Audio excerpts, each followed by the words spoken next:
प्रश्न क्रमांक 54 आहे. सन 1992चा प्रजासत्ताक दिन सोमवारी होता, तर त्याच वर्षी स्वातंत्र्य दिन कधी होता?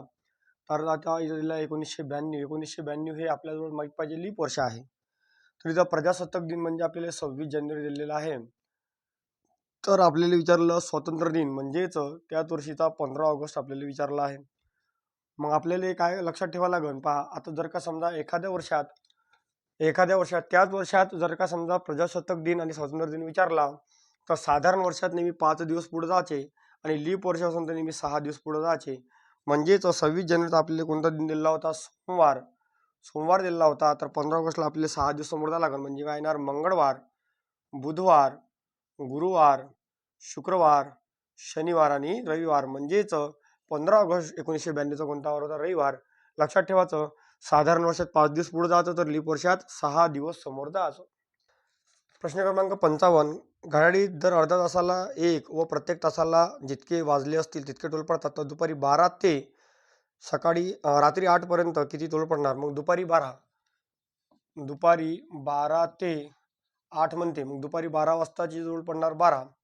मग आपल्या समोर पाहिजे 8 वाजता, म्हणजे किती म्हणते? 1 ते 8 पर्यंत. मग 1 वाजता टोल पडणार 1, 2 वाजताचे 2, 3 वाजताचे 3, 4 वाजताचे 4, 5 वाजताचे 5, 6चे 6, 7चे 7 आणि 8चे किती टोल पडणार? 8.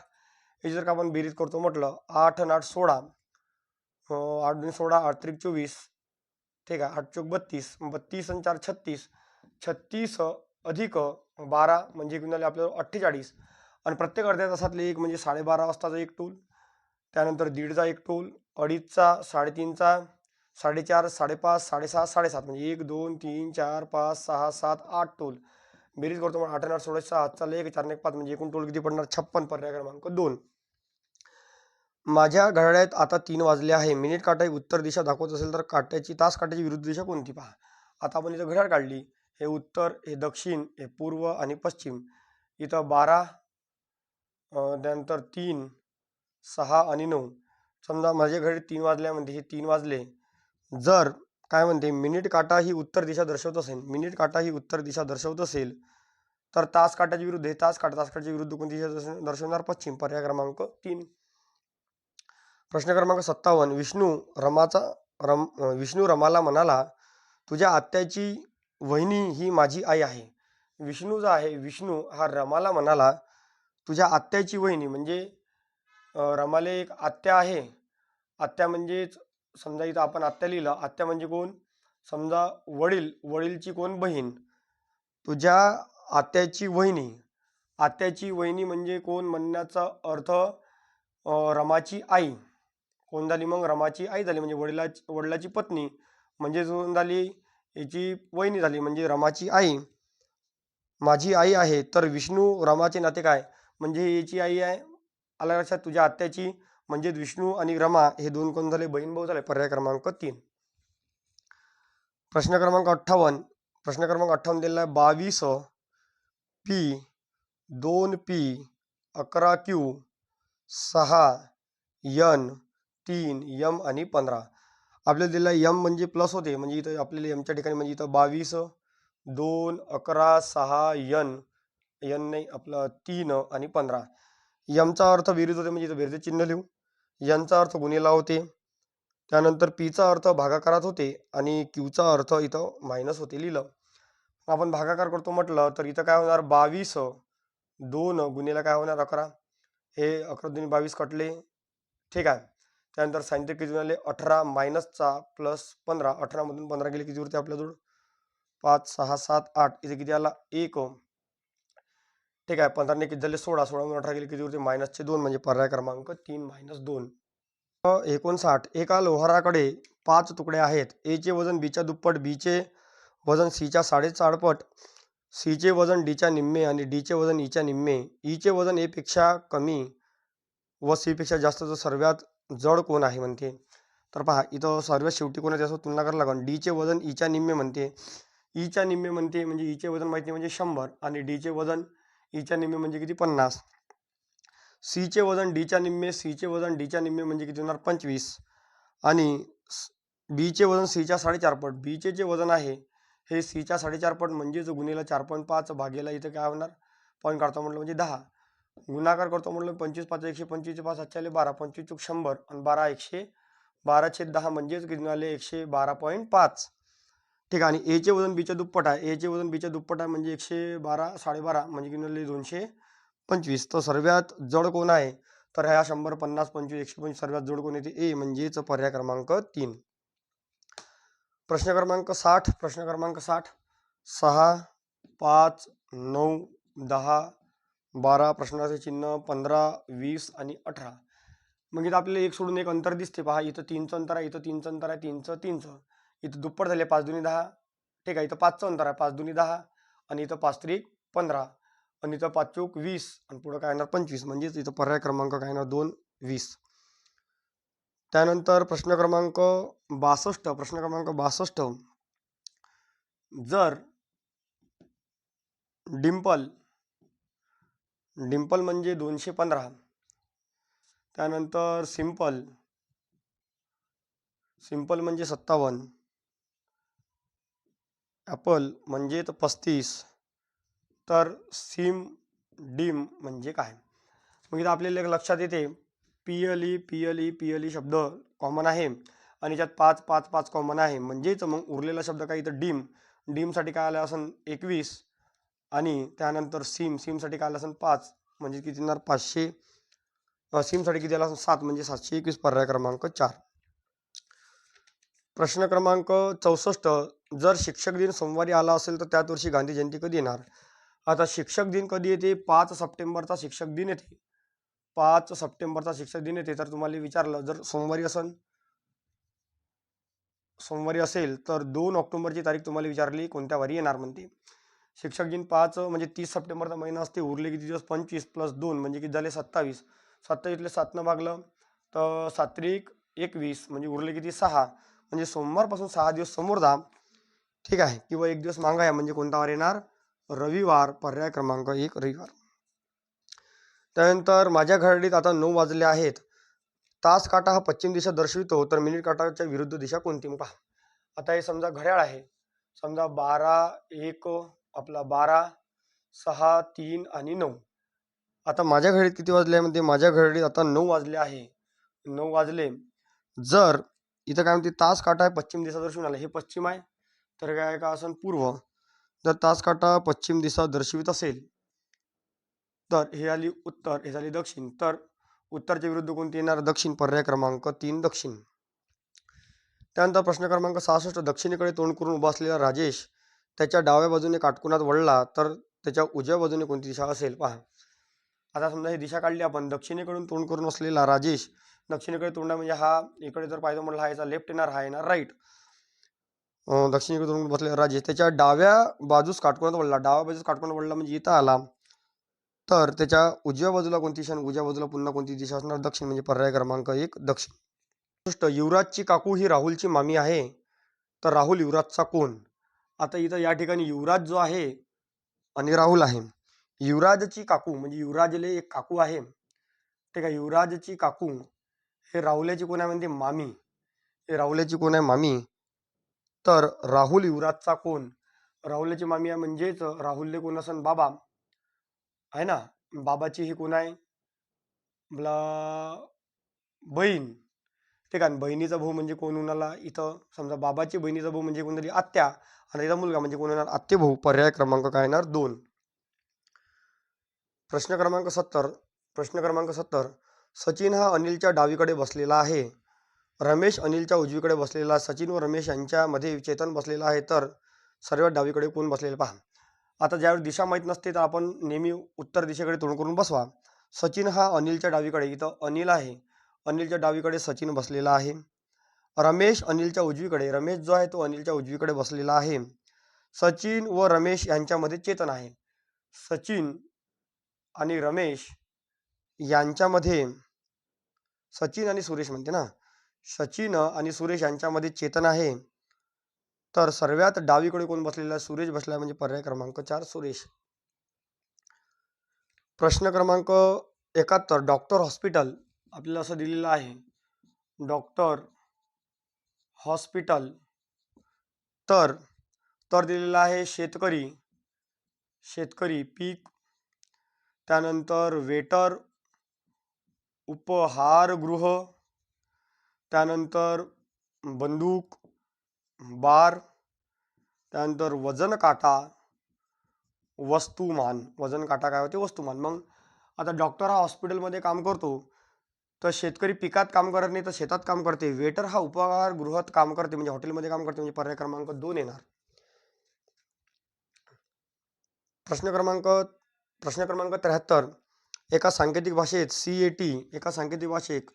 CAT बरोबर 3120, त्यानंतर RAT बरोबर 18120, तर MAT बरोबर किती? मग पहा, C साठी 3 आहे, A साठी 1 आहे, T साठी 20 आहे.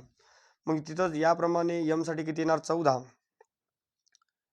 M साठी किती येणार? 13, A साठी 1 आणि T साठी किती? 20, म्हणजे 13, 1 आणि 20 म्हणजे पर्याय क्रमांक 2.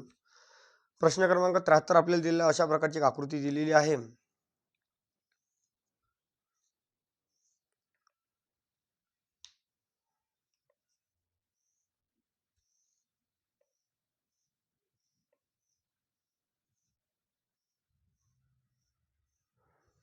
पहा, लक्षात घ्या, अशा प्रकारची एक आपल्याला आकृती दिलेली आहे. तर 1 2 3 4, 1 2 3 4, 1 2 3 4 म्हणजे सर्व बाजूनं काय आहे? आपले त्रिकोण बरोबर आहे. तर अशा वेळेस काय करायचं? 4 त्रिकोण आहेत, 1 2 3 4 असं लिहून घेतला. पहिला त्रिकोण ज्याच्या तसा याच्यात जोडायचं. 3 2 ने किती झाले? 3. मग पुन्हा याच्यात जोडणी करायची. 3 आणि 3 किती झाले? 6. पुन्हा याच्यात जोडणी करायची. 6 4 किती झाले? 10. याची बेरीज करा. 10 आणि 6 16, 16 आणि 4 किती झाले? 20. 1 सोडून 1 ची काय करायची? बेरीज करायची. म्हणजे 6 ने किती झाले? 7. म्हणजे टोटल किती त्रिकोण येणार? 27. पर्याय क्रमांक 3 27. क्रमांक 75. एका वर्गातील विद्यार्थ्यांना काही रांगामध्ये बसलेले आहे. एका रांगेत जितके विद्यार्थी आहेत तेवढेच रांगा आहेत. वर्गात एकूण 400 विद्यार्थी असेल तर एकूण रांगा किती? पहा. आता ऑप्शन जर विचार करतो म्हटलं, एकूण जर समजा विद्यार्थी 20 आहे तर 20चा वर्ग किती होते? 400. म्हणजे जेवढ्या रांगा तेवढेच विद्यार्थी, म्हणजे 20 रांगा आणि 20 विद्यार्थी म्हणजे किती? 400, म्हणजे पर्याय क्रमांक 1. त्यानंतर 28 मजूर दररोज 8 तास काम करून 25 दिवसात काम संपवतात. तर तेच काम 40 मजुरांना 20 दिवसात संपायचे असेल किती असल्यास रोज किती तास काम करावे लागणार? पहा. आता 28 मजूर दररोज किती तास काम करते? म्हणजे 8 तास काम करून एक काम 25 दिवसात संपवते. काम किती आहे? एकच आहे. तर 40 मजुरांना 20 दिवसात काम संपवायचं असन तर तेच काम किती तासात संपवणार? म्हणजे x. आता इथे एक एक कुठून जाते. 8 पंचे किती होते? 40. ठीक आहे. 5 5 किती होते? 25 आणि 5 किती होते? 20 आणि 4 6 किती? 28. म्हणजे x बरोबर किती आला? 7. पर्याय क्रमांक 3. एक काटकोन त्रिकोणाचा पाया 30 सेंटीमीटर आहे व उंची 20 सेंटीमीटर आहे, तर क्षेत्रफळ किती? मग इथं त्रिकोणाचे क्षेत्रफळ बरोबर 1/2 पाया गुणेला उंची होते. मग 1/2 गुणेला 30 गुणेला 20 2 भागला 10, म्हणजेच 300 चौरस सेंटीमीटर. 300 चौरस सेंटीमीटर. पर्याय क्रमांक 4. 78. प्रश्न क्रमांक 78. माणसाच्या एका गटात 40 जोडपी आहेत. उरलेले लोक एकटेच आहेत. एकट्या पुरुषांचे एकट्या स्त्रियांशी असलेले गुणोत्तर 2:1 आणि पुरुषांच्या संख्येचे स्त्रियांशी असलेले गुणोत्तर 3:2 इतके आहे. तर एकूण पुरुष किती म्हणते? पहा. आता पहिले गुणोत्तर शॉर्टकट सांगतो. पहिले गुणोत्तर 2:1 आहे. त्यानंतर गुणोत्तर किती? 3:2 होते. मग इथं या ठिकाणी काय करायचं? दुसरं गुणोत्तरातलं अंतर कितीचा? 1चा गुणेला एकूण जोडपी किती आहे? 40. ठीक आहे. भागेला तिरपा गुणाकाराचं अंतर म्हणजे बेदुनी 4 3 1 3, 4 आणि 3 याच्यातलं अंतर कितीचा? 1चं. भागेला काय येणार? 1. मग इथं 1 1 कटला म्हणजे x बरोबर किती आला? 40. आणि पुरुषाच्या संख्येचं गुणोत्तर किती दिलेलं आहे? 3चं. म्हणजे 4 3 12, म्हणजेच पुरुष किती आले? 120. तर महिला किती आले असते? 40 दुनी 80. प्रश्न क्रमांक 80. प्रश्न क्रमांक 80. x - 2/5 ही एक समसंख्या असेल तर पुढील क्रमाने आणि 15 विषम संख्या कोणती? आता हे समसंख्या पाहिजे म्हणते, तर आपण एक्सच्या ठिकाणी समजा एक एक अंक लिहून समजा आपण 12 लिहिले वजा 2 भागेला 5, म्हणजे इथं किती आले? 10. 10 भागेला 5 म्हणजे किती येते? 2. म्हणजे समसंख्या भेटते. मग इथं प्रत्येक ठिकाणी ऑप्शनमध्ये एक्सच्या ठिकाणी आपण 12 लिहू. x अधिक 145चा 45 भागेला 12, म्हणजेच 12 अधिक 145 भागेला 5. जर का बेरीज करतो म्हटलं 167 होती, बेरीज भागाकार जात नाही, पण पहिलं येणार नाही. प्रश्न क्रमांक 4. पर्याय क्रमांक 4 पाहतो म्हटलं तर x अधिक 143 भागेला 5, म्हणजे एक्सच्या ठिकाणी आपण 12 अधिक 143 भागेला 5 म्हणजे 100 या ठिकाणी किती होऊन आले? 55 भागेला किती गुणाले 5, 5 त्रिक 15, 5 एक 5, म्हणजे 15व्या क्रमांकाची कोणती विषम संख्या येणार 31, म्हणून पर्याय क्रमांक काय येणार 4. त्यानंतर प्रश्न क्रमांक 81, अजय, भावेश आणि केशव यांच्या व्यवसायाचे प्रत्येकी गुणोत्तर अजय आहे, त्यानंतर भावेश आहे आणि केशव आहे. अजयचे प्रत्येकी रुपये रक्कम किती आहे 1,20,000. त्यानंतर भावेशची रक्कम आहे 1,35,000 आणि केशवची रक्कम आहे 1,50,000. जर झालेल्या नफ्यापैकी 56,700 रुपये नफ्यापैकी केशवचा वाटा किती, मग आपण इथं रेशो घेऊ. याचा गुणाकार म्हणजेच नफ्याचा रेशो असते. हे जर का 5ने भागतो म्हटलं 5 दूनी 10, 5 चोक 20, 5 दूनी 10, 5 7 35, 5 त्रिक 15 म्हणजे किती झाले 30. पुन्हा 3 भागते 3 8 24, 3 9 27, 3 10 30. इथं याची बेरीज जर करतो म्हटलं 9 8 17, 17 किती 27. 27 म्हणजेच आपल्याला दिलेला आहे 56,700 भागेला 27. इथं जर का आपण बेरीज करतो म्हटलं ना 9 भाग जाते 9 त्रिक 27, 9 सको 54, 9 त्रिक 27. पुन्हा जर का 3 भाग दिले 3 2 7, 3 1 3 म्हणजे किती मिळाले 2100. 1 म्हणजे 2100 आले. तर काय म्हणते केशवचा वाटा किती, 10 जर का आपण दिले गुणतो म्हटलं तर 21,000 रुपये केशवचा वाटा येणार. पर्याय क्रमांक 3. प्रश्न क्रमांक 82, 1/2, 1/3, 3/5 आणि 7/9 याचा काय विचारला आपल्याला मसावी विचारला. तर मसावी विचारला तर 1 1 3 आणि 7 याचा मसावी जर का समजा समसंख्या आपला मूळ संख्या समजा मसावी किती येते याचा एकच येते अंशात. मग छेदाचा लसावी काढायला लागते 3 2 3 5 आणि 9 याचा जर का लसावी काढतो म्हटलं तर ह्या सर्व संख्या एकाच पाड्यात पाहिजे. ती संख्या कोणती येणार 90, म्हणजे मसावी किती येते 1/90. पर्याय क्रमांक 3. क्रमांक 83, आज वडिलाचे वय मुलाच्या वयाच्या दुप्पट आहे म्हणते. वडील आणि मुलगा, वडिलाचे वय मुलाच्या वयाच्या दुप्पट x आणि 2x 12 वर्षापूर्वी, म्हणजेच 2x - 12 आणि x - 12. 12 वर्षापूर्वी वडिलाचे वय मुलाच्या त्यावेळच्या वयाच्या तिप्पट होणार, म्हणजे इथं 3 आले. म्हणजे इथं 2x - 12 बरोबर इथं 3x - 12 तरी किती 36. मग इथं 2x म्हणून 3x गेला x, इकडे जाताना काय होणार प्लस प्लस मायनस, म्हणजे x बरोबर किती आला 24. तर आजच जर का मुलाचं वय जर पाहतो म्हटलं, मुलाचं आजचं वय 24, परंतु 4 वर्षापूर्वी म्हणजे किती येणार 20. पर्याय क्रमांक 2.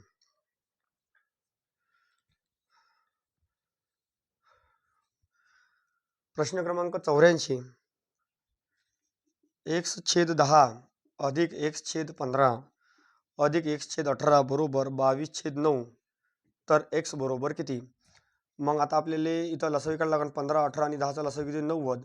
10 न किती वेळा गुणणार तर 90 येणार 9 वेळा, म्हणून वरती 9 गुणा 9x अधिक 15 सख किती होते 90 म्हणजे 6x, 18 95 म्हणजे 5x बरोबर किती आपल्याला 22/9.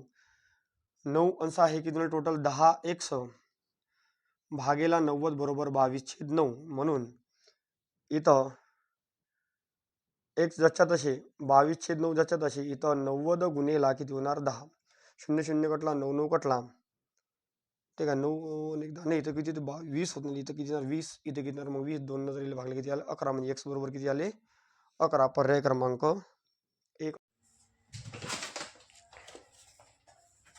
प्रश्न क्रमांक 85, एक नावाडी त्याचे नाव नदीच्या प्रवाहाच्या दिशेने 2 तासात 18 किलोमीटर हाकतो व तिचं नावाच्या प्रवाहाच्या दिशेने 2 तासात 10 किलोमीटर हाकतो, तर प्रवाहाचा ताशी वेग किती. तर पहा इथं लिहायचं प्रवाहाचा वेग, समोरील प्रवाहाच्या दिशेने वेग आणि प्रवाहाच्या विरुद्ध दिशेने वेग. प्रवाहाच्या दिशेने तो 8 तासात आपला 2 तासात 18 किलोमीटर म्हणजे 1 तासात 9. प्रवाहाच्या विरुद्ध दिशेने 2 तासात 10 म्हणजे 1 तासात 5. दोघांची बेरीज इथं प्रवाहाचा वेग येत असते, म्हणजे इथं 5 9 गेले 14, 14 भागेला 2 म्हणजे किती झाले 7. हे प्रवाहाचा वेग होते 7, विरुद्ध दिशेने होते आपल्या प्रवाहाच्या दिशेने 7, म्हणजे जो इथं प्रवाहाचा वेग होणार तो किती 2 किलोमीटर प्रति तास. म्हणजे पर्याय क्रमांक 1. प्रश्न क्रमांक 86, 300चे 0.6 पट 300चे 0.6 पट 300चे 0.6 हे किती पट आहे म्हणते. हे किती पट आहे, हे किती पट आहे, हे किती म्हणजे एक्स गुणिले काय होणार पट. मग 300 मग आपण इथं लिहिले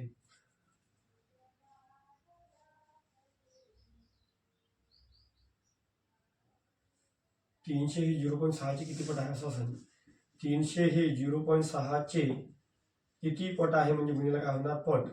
म्हणजे तो 300 भागेला 0.6 बरोबर काय होणार या ठिकाणी पट. तर हा 0 कटला तर 6 पंचे 30 म्हणजे किती 500. पर्याय क्रमांक 1. प्रश्न क्रमांक 87. 5/3 ची बेरीज व्यस्त 5/3 ची बेरीज व्यस्त आपण करतो म्हटलं तर काय होत असते -5/3 आणि 3/5 ची गुणाकार व्यस्त तर गुणाकार व्यस्त मध्ये अंश संख्या छेदात छेदली संख्या अंशात जाते. म्हणजेच इथं काय होणार 5/3 यांची बेरीज किती म्हणते म्हणजे -5/3 अधिक 5/3 यांची बेरीज 3 छेद सारखा आहे. एका लिहिला म्हणजे -5 + 5 म्हणजे काय 0/3 म्हणजे किती होती 0. पर्याय क्रमांक 4. प्रश्न क्रमांक 88. 2, 8, 4 एकदाच अंक वापरून मोठ्यात मोठी व लहान संख्या तयार कोणती होणार. 2, 8 आणि 4 मोठ्यात मोठी 8, 4 आणि 2 आणि लहानात लहान 2, 4 आणि 8 यांच्यातील फरक आपण काढतो म्हटलं त्याची वजाबाकी करावं लागेल. याची वजाबाकी येते 594 म्हणजे पर्याय क्रमांक 3. जशी 8% सरळ व्याजाने 5 वर्ष मुदतीकरिता घेतलेली किती रक्कम 2800 रुपये होणार. म्हणजेच दर जो आहे प्रश्न क्रमांक 89. जशी 8% व्याजदराने 5 वर्षाकरिता घेतलेली रक्कम किती रक्कम 2800 रुपये होईल म्हणते. म्हणजेच दर जो आहे तो 8% आहे आणि वेळ किती आपल्याजवळ 5%. 5 वर्ष म्हणजेच एकूण जर व्याज होणार 5/8 किती 40%. तरी आपल्याला दिलेली आहे रक्कम 40% आणि आपल्याला काय म्हटलं किती रुपये होईल म्हणते. म्हणजेच इथं काय दिलेलं आहे मुद्दल प्लस व्याज म्हणजेच 100% अधिक व्याज 40 म्हणजेच आपल्याला काय दिलेला आहे अमाऊंट म्हणजे रास 140. तर 140 म्हणजे 2800 तर 100 म्हणजे किती 0 कटला 14×28 म्हणजे मुद्दल किती होणार 2000 रुपये. पर्याय क्रमांक 2. 5 पुस्तकाची सरासरी किंमत 25 आहे. 5 पुस्तकाची सरासरी किंमत 25 25 5 125 आणि 5 पुस्तकाची सरासरी किंमत 17 आहे. 5 × 17 17 5 किती मिळाले 85. याची बेरीज 5 आणि 5 10 ची 0 हातचे आले 1 8 2 10 11 21. तर एकूण सरासरी किती म्हणजे एकूण पुस्तक किती आहे 10 10 जर गेले भागतो म्हटलं किती येणार 21. त्यानंतर प्रश्न क्रमांक 91. 7 सुतार 7 टेबल 7 दिवसात बनवतात. 7 सुतार टेबल म्हणजे काम आहे 7 काम 7 दिवसात बनवतात. तर एक सुतार एक टेबल किती दिवसात बनवणार. मग इथे 7 7 कटले 1 1 कटला म्हणजे 7 बरोबर किती आला x म्हणजे 7 दिवसात बनवणार. प्रश्न क्रमांक 92. एका आयताची परिमिती 96 सेंटीमीटर असून त्याची लांबी 16 सेंटीमीटर आहे. आयताचे क्षेत्रफळ किती. मग इथं आयताच्या परिमिती सूत्र येते आयताची परिमिती बरोबर 2 कंसात लांबी अधिक रुंदी. मग आयताची परिमिती आपल्याला किती दिलेली आहे 56. 2 कंसात आपल्याला लांबी किती दिलेली आहे 16. आपल्याला या ठिकाणी काय काढायला लागणार रुंदी काढायला लागणार. 2 जर केले भागतो म्हटलं तर 28 16 अधिक रुंदी म्हणजेच आपल्याला या ठिकाणी रुंदी भेटणार 28 - 16 म्हणजेच रुंदी किती भेटली आपल्याला 12. रुंदी जर का 12 भेटली तर काय विचारलं आपल्याला क्षेत्रफळ किती. मग आयताचे क्षेत्रफळ बरोबर काय होत असते लांबी गुणिले रुंदी. लांबी किती आहे 16 रुंदी किती आहे 12 याचा गुणाकार किती होते 192 चौरस सेंटीमीटर. पर्याय क्रमांक 4. 130 मीटर लांबीच्या पुलास ताशी 36 किलोमीटर वेगाने गेल्यास 110 मीटर लांबीची एक आगगाडी किती वेळात ओलांडेल. तर इथं यस ठीक आहे. इथं पुलास आहे पूल आहे म्हणजेच इथं पुलाले लांबी आहे आणि रेल्वेले लांबी आहे. यस गुणिले काय होणार टी म्हणजे 130 मीटर लांबीचा पूल म्हणजे पुलाची लांबी 130 मीटर आणि गाडीची लांबी 110 मीटर. वेग आहे 36 किती वेळात ओलांडन म्हणजे माहिती नाही म्हणजे टी. तर आता 36 किलोमीटर आहे काय करायचं नेहमी 10 चे 36 गुणा लागन गुणिले टी म्हणजे वेळ येणार. 36 36 कटला 110 आणि 130 म्हणजे 3 1 4 म्हणजे 240 भागीला 10 म्हणजे 24 सेकंदात ओलांडन म्हणजे पर्याय क्रमांक 2.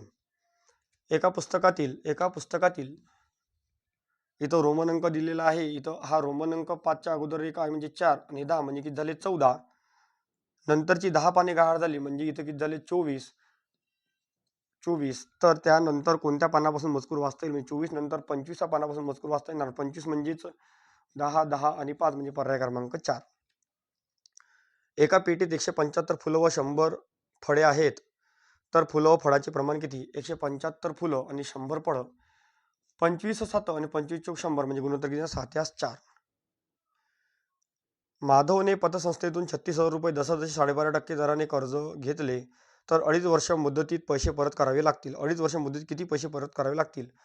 मग इथं जसाजशी दर किती आहे? 12.5% आणि 2.5 वर्ष म्हणजे 2.5.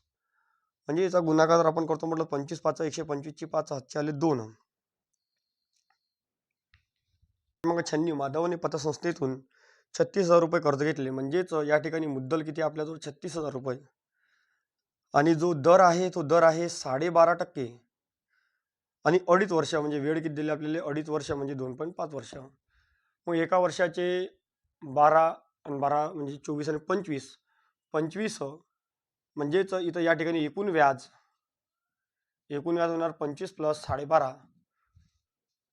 एका वर्षाचे 12.5 12.5 25 आणि मग किती होणार? 6.25 म्हणजेच इथं 12.5 आणि 6.25 म्हणजेच इथे होणार 31.25% काय होणार? व्याजाचा एकूण दर होते. जर मुदतीत परत दिले तर परत किती करावे लागतील म्हणते. मग इथं 36,000 रुपये आहे 2.5 वर्षासाठी. म्हणजे हे झाली आपलं व्याज आणि आपलं रास म्हणजे काय असते? मुद्दल प्लस व्याज असते. 100 अधिक 31.25 म्हणजेच 131.25. तर आपल्याला दिलेलं आहे 36,000 म्हणजे 100, तर 131.25 म्हणजे किती? गुणाकार करतो म्हटलं तर गुणाकार करून जर काटकूट करतो म्हटलं तर 47,250 रुपये येते, म्हणजे पर्याय क्रमांक 1. रुपेश 97. रुपेश यांच्या 10 माह खर्चाचे उत्पन्नाशी असलेले गुणोत्तर. खर्च आणि उत्पन्न. खर्च आहे 3, उत्पन्न आहे 5. तर त्याचा खर्च त्याच्या उत्पन्नाच्या काय म्हणते उत्पन्नाच्या शेकडा किती? म्हणजे हा 5 हा किती? 3 आहे, म्हणजे 5 हा किती? 3 म्हणजे भागेला 100. 5 100 20 किती येणार? 60% आहे, पर्याय क्रमांक 3.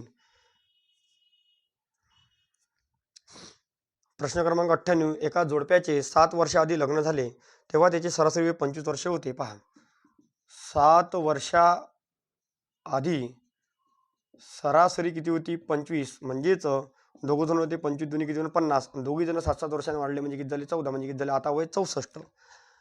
त्यांच्या तिघांची सरासरी वय आता सध्या किती आहे? 22. म्हणजेच 3 गुणिले 22 म्हणजे किती झाली? तर 66. तर मुलाचं वय किती म्हणते? 66 मधून 64 गेले किती वरती? 2 वर्ष. प्रश्न क्रमांक 27. डेकालिटरचे डेसिलिटरचे गुणोत्तर किती? मग इथं kilometre, hectometre, decametre, metre, decimetre, centimetre आणि मिलीमीटर. आता इथं विचारलं काय आहे? 2.7 डेकालिटर शे 45 डेसिलिटर.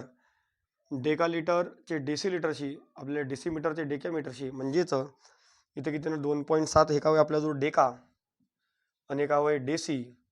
तर आपले 2 घन वर जाणं आहे म्हणजे इले किती? 2 पॉईंट गुणिला 2.7 गुणिला किती होणार? 100 बरोबर 4 45. हा जर का पॉईंट काढतो म्हटलं इथचा 0 कटला म्हणजे किती? 270 इथं 45.